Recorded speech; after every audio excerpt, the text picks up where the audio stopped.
Hello, I'm Daniel.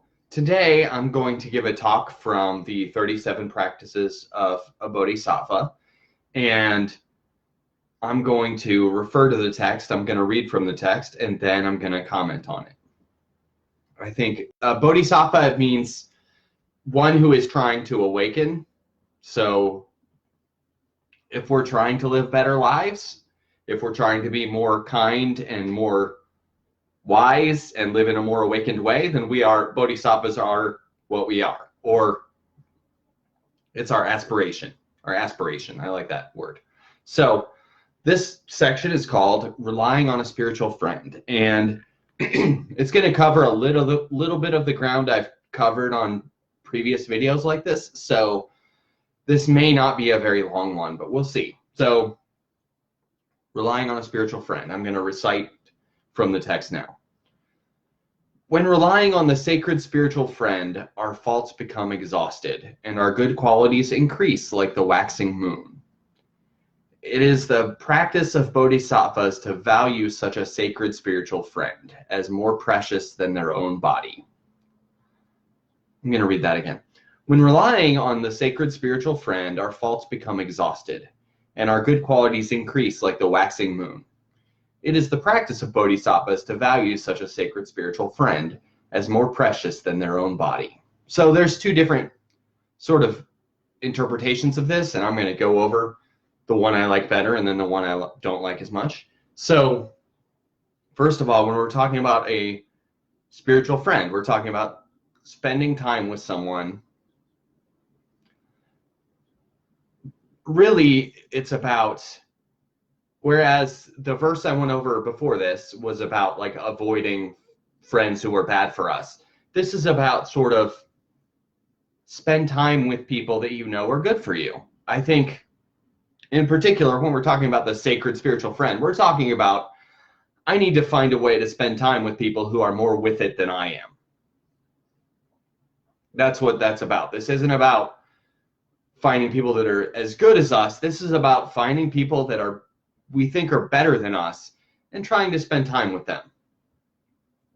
Because the truth is, we become more like the people we're around. So if we're spending time with, great people, then we're going to become greater.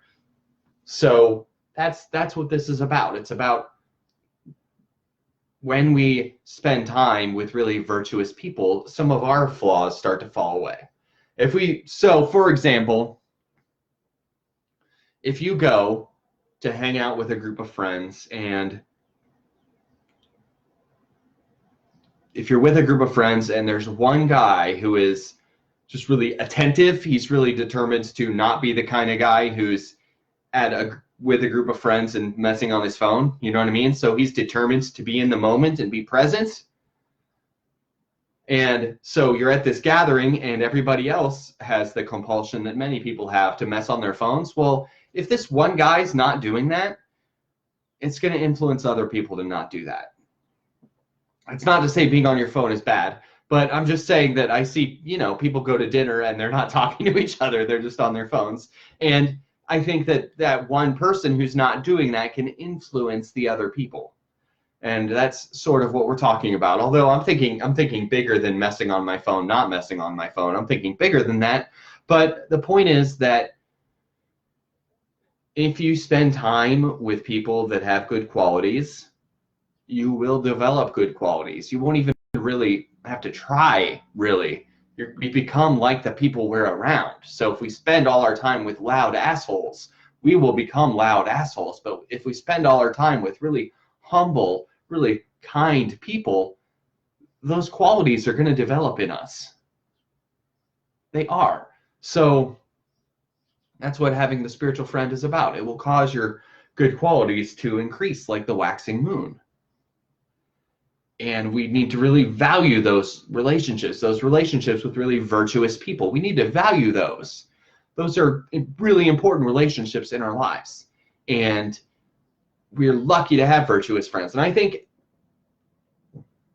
I do believe that everyone listening to me has at least one really virtuous friend. I do believe that. You may not have many, and you may not be close to the virtuous person in your life, but I believe you have at least one. Whether it's a coworker, a friend, a relative, whatever it is, you've got someone in your life like that. I do believe that. And it makes a big difference. The people we hang out with are the people we start to be like. The people we hang out with are the people we start to be like. So that's what we want to endeavor to do, is just make sure that those relationships with people that we think are as virtuous as us or more virtuous, those are the ones we really need to make sure we are strengthening. We need to make sure we are cultivating those relationships, because they're really precious and really important. And one more thing, the other interpretation that is made of this section is people think it means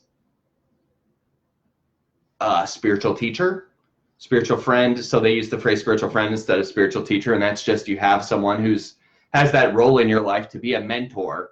And I feel like you don't have to have that, but if you do, that's an important relationship. If you have someone in your life whose role is to be your mentor and help you become your best self and set an example for you, I think that's a very good thing to have if you have it. And that's a good thing to rely on, is just make sure they're a really good mentor and not going to lead you down the bad path or anything. But having a mentor, I think, is very good. Having an example to follow. And that's an important aspect of life. And we should, if we don't have a mentor, someone to look up to, someone to emulate, we should kind of think about that and at least imagine what having one would be like. At least kind of try to imagine what having a mentor would be like. I think that's a very good thing. And not just in our spiritual life, but it's good to have a mentor in your career, right? It's good to have a mentor in any hobby that you have. Somebody who's further along than you that can kind of guide you, set an example for you, show you a little bit what to do. And you could also have, I don't want to think of this as a mentor so much, but an example of a bad person who's made mistakes in what you're trying to do. You can also learn from them a great deal, because you can learn what not to do, right? And so in a way, that can be a different kind of spiritual friend, someone whose example you're trying not to follow. I think that could be a very good thing too. So having a good spiritual friend, again, in either the first version or the second version, either way, having a good spiritual friend is very important. It really keeps us on track, and not having one can really make us fall off track. When I first, a long time ago, when I first started practicing Buddhism, when I first I started practicing meditation, and then I started practicing Buddhism. And when I started doing this, I read these old texts, and it said, the old texts say, well, maybe you don't know, but the old texts say the three jewels, the three most important things in your spiritual path are the Buddha, the Dharma, and the Sangha. So the Buddha is the spiritual teacher, the creator of Buddhism, but also it can be any teacher you look up to, and also it's sort of the Buddha in yourself. It's sort of your potential, your innate potential for wakefulness. And then the Dharma are all the spiritual teachings. All the spiritual teachings are considered the Dharma, all the sacred texts, all the talks, all the teachings. And then lastly is the Sangha, and that is the community of spiritual practitioners. The community. Just having people around us that are also doing this. And so when I first started, I was 20 years old, and I thought to myself, I wonder if I can get by without the Sangha. I wonder if I can get by without talking to any other people on spiritual journeys. I wonder if I can get by myself. Why did I think that way? I thought that way because I had anxiety about it. I was like, I don't want to meet people, right? I don't want to go to a place where there's people and meet people and talk to them and introduce myself and have them get to know me, get to know them. Like, that was all wildly intimidating to me. And I was practicing a long time before I went anywhere with other people. And I think that I sort of shortchanged myself in that way. I shortchanged myself in that way. I could have learned a lot of things faster that I learned ultimately. I could have learned faster if I would have had community support. But I had decided to avoid that because just making an excuse based on being nervous, right? Based on having social anxiety, I made the excuse not to go. And it's sad because I went to school at KU in Lawrence, Kansas, and there's a Zen center in Lawrence, Kansas, and I could have at least those 4 years gone there, but I didn't because that was in the period when I was very nervous, and we don't have a Zen center in Kansas City. So that's an opportunity that I could have had, and I would have just gotten a lot of knowledge way faster than I got it.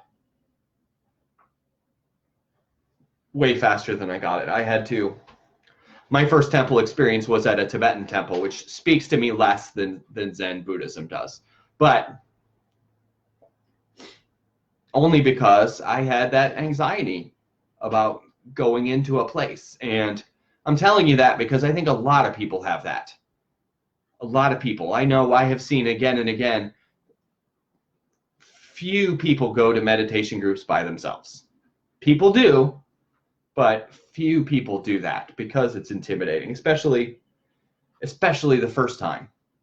First time you go, it's very hard to go by yourself, right?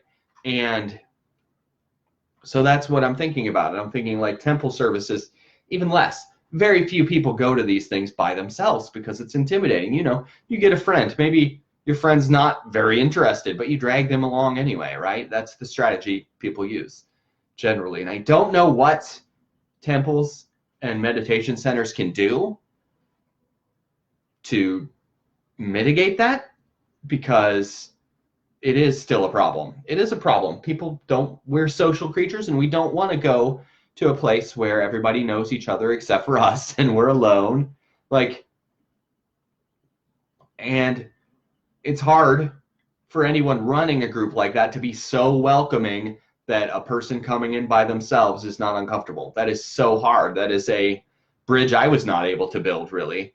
And I'm still thinking about ways to build that bridge because it is so hard to reach people. And I believe there are a lot of people like me in my earliest days of practice who are just sitting at home and they're just trying their best to practice on their own because they don't know how to approach a spiritual friend. They don't know how to approach a community.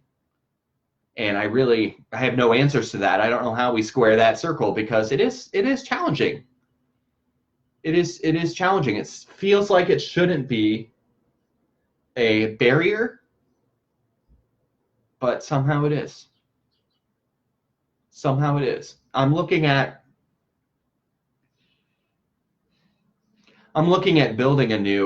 having a new public meditation group when this COVID-19 situation's over and the city's open again. I'm looking at having another local group, and I don't know, I'm trying to think of ways to be more welcoming, more inviting, and I'm open to suggestions for that because it is really hard and people are missing out on having community support. Community support is important. I think that when people have trouble sticking with their meditation practice, when people have trouble growing into their potential, I think a lot of the time it is because community support is failing them. Community support is failing them. That's not necessarily anyone's fault, but I think that is the case. I think people need more, and I don't know how to get them what they need, but I do think people need more to encourage them to rely on a spiritual friend. Relying on a spiritual friend is so meaningful and helpful. So what I want you to do is try to think of people in your life who you see as mentors, who you're trying to live up to the example of, and see if you can think of any. And just think about how you can spend a little bit of time with them. Invite them out to do something together. Well, maybe not right now during the outbreak, but call them and talk to them. Call them and talk to them, or text them and see how they're doing. A spiritual friend, having someone whose example we can live up to is really, really helpful to us, and not having that is really hard. And when I started studying Buddhism in my early 20s, when I was 20 years old, I didn't have that. So my practice was just, I'm going to meditate when the mood strikes me, which wasn't very often, and I'm going to read all these books. That was my practice. And I didn't have that encouragement to get me to keep meditating, to get me to have a diligent practice. And I really think that I would be in a better position now if I had community support all the way through. So I think that's an important part of our practice. So that's it for today. So thank you for taking the time to listen to me.